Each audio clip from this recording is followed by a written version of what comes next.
The repercussions of the UK's Brexit result have been felt around the world. This is not just a statement of intent from the British people.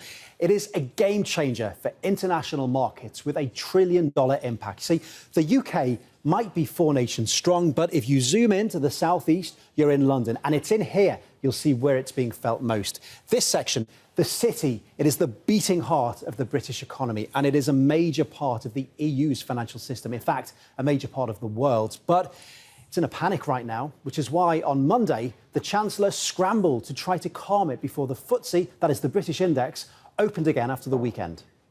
We were prepared for the unexpected, and we are equipped for whatever happens. And we are determined that, unlike 8 years ago, Britain's financial system will help our country deal with any shocks and dampen them, not contribute to those shocks or make them worse.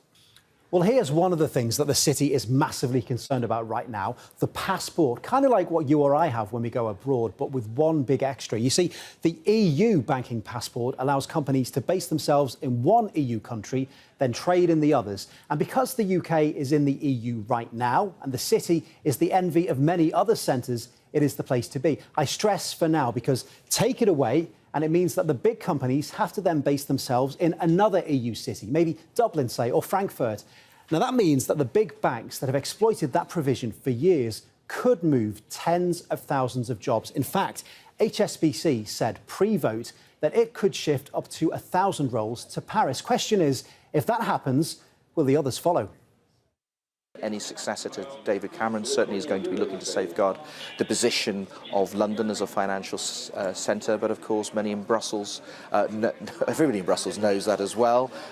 Some don't really want to import that form of Anglo-Saxon capitalism, but of course many others would be only too happy to see London's downfall.